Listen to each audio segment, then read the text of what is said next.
Bonjour à tous. Aujourd'hui, replongeons dans l'histoire du XXe siècle pour vivre ensemble la fin de la guerre froide et du monde bipolaire, de 1962 à 1991. Quels bouleversements géopolitiques ont mis un terme à l'affrontement entre les États-Unis et l'URSS? En 1962, la crise de Cuba fait trembler le monde. Des missiles soviétiques sont installés sur l'île communiste.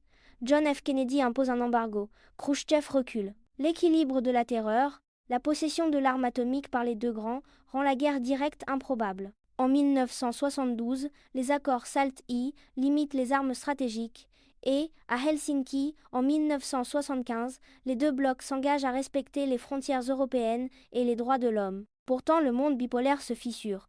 Le mouvement des non-alignés, né à Bandung et Belgrade, regroupe les pays du tiers-monde. À l'est, la Chine communiste défie l'URSS.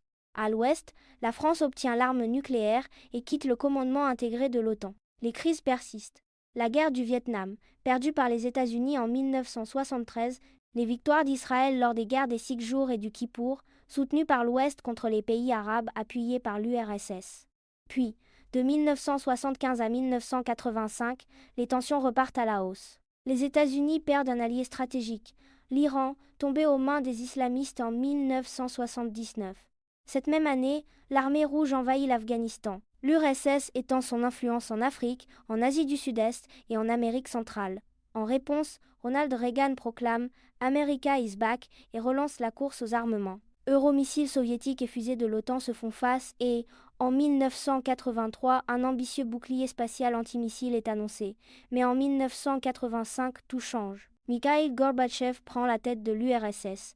Il lance la perestroïka pour réformer l'économie et la glasnost pour ouvrir la vie publique. Les euromissiles sont détruits en 1987, les armements stratégiques réduits en 1991 et l'URSS se retire d'Afghanistan en 1989. Encouragés par Gorbatchev, les démocraties populaires se soulèvent et des élections libres et pluralistes ont lieu. Le 9 novembre 1989, le mur de Berlin, appelé Mur de la honte, tombe. L'Allemagne est réunifiée en octobre 1990. En 1991, les républiques soviétiques proclament leur indépendance. L'URSS disparaît. Le bloc de l'Est se désagrège, le pacte de Varsovie et le CAM sont dissous.